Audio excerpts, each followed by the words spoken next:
specifically the four main areas I just cited. The other layers will come gradually. That is why we have launched... Ibrahim Traoré's defiance of Western power is no longer a national matter.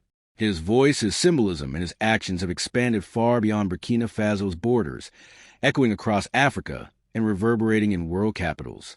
What began as a coup to replace a failed leader has now transformed into a geopolitical confrontation, pitting a young African captain against the entrenched machinery of Western dominance. Traoré is not simply governing a small, landlocked country. He has become a figurehead in a struggle over Africa's future. The formation of the Alliance of Sahel States, EAS, in 2023, linking Burkina Faso with Mali and Niger, was the clearest signal yet that the rejection of France was not isolated but collective.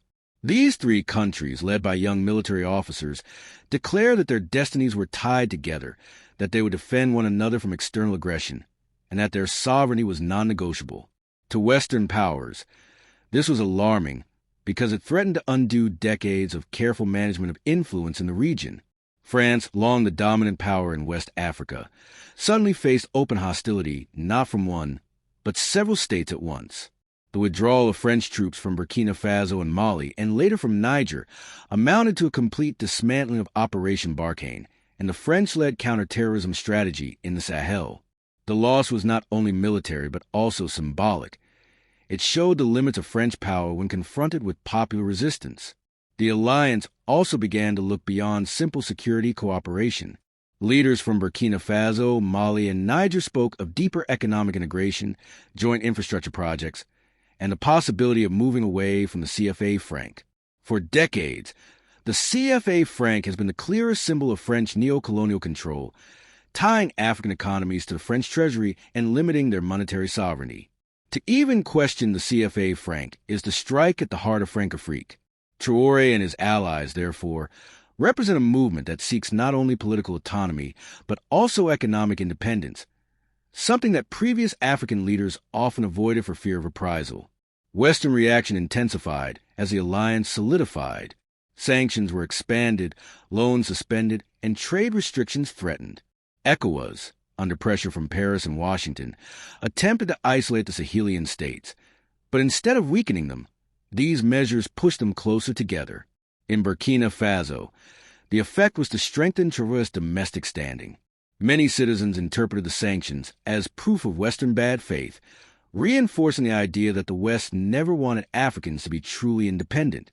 Popular rallies in Ouagadougou and other cities grew larger, with slogans that framed the struggle not as Burkina Faso versus France, but Africa versus neo-colonialism. The ideological battle entered a new phase when Traoré began speaking more directly about Africa's place in the world.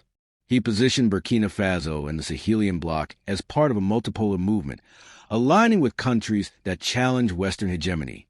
Russia was embraced for its military cooperation and China for its economic power. Beyond that, Traoré invoked the spirit of Pan-Africanism, calling for solidarity among African nations to resist exploitation.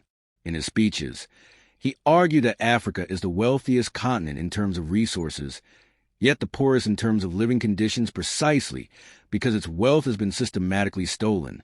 This message resonated not just in Burkina Faso, but in many African countries where populations felt the same frustration.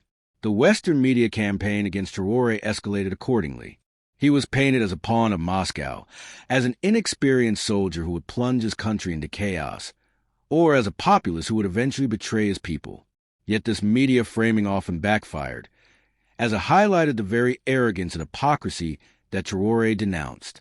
Burkinabe citizens asked why Western outlets were so quick to criticize their leader, but so slow to account for France's failures after decades of presence in the region. For many, the attacks in the press confirmed that Traoré was indeed challenging something powerful and entrenched. As the months passed, the confrontation grew sharper. The jihadist insurgency did not disappear, and attacks continued in parts of Burkina Faso. But instead of undermining Traoré's popularity, the persistence of violence was often blamed on the legacy of Western failures. Citizens argued that if years of French and American presence could not solve the problem, then new approaches had to be tried. The government began experimenting with local defense initiatives, mobilizing volunteers to defend their communities. Critics warn of risks of abuses, but supporters saw it as an example of grassroots sovereignty in action. The global geopolitical environment also shifted in ways that gave Traoré some space. The war in Ukraine strained Western resources and attention, while Russia was eager to demonstrate its relevance in Africa. China, meanwhile, pushed forward with its Belt and Road Initiative, investing in infrastructure across the continent. Other powers like Turkey, Iran, and even smaller players such as the Gulf states saw opportunities to expand influence in the Sahel. This competition created room for Traoré and his allies to maneuver, playing different partners against each other while insisting on sovereignty. But the most profound transformation has been psychological. For decades, African leaders often operated within limits set by external powers.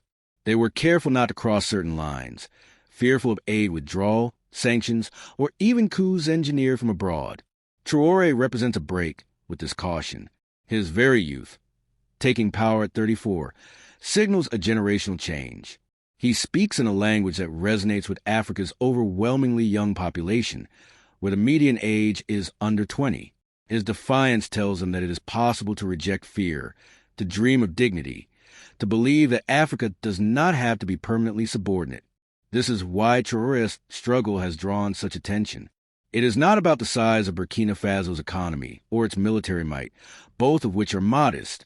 It is about the audacity to confront an entire system of domination, just as Sankara inspired Africans in the 1980s. Traoré's stance has reignited the imagination of a new generation.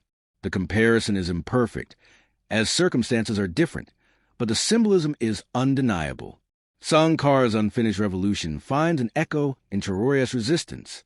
Of course, the risks are immense.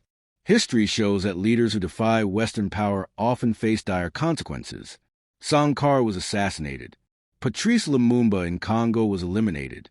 Muammar Gaddafi in Libya was toppled and killed. Traoré knows this history, and it haunts his every move. Security around him is tight, but the possibility of plots cannot be dismissed. Western governments may not act openly, but the shadow of destabilization lingers.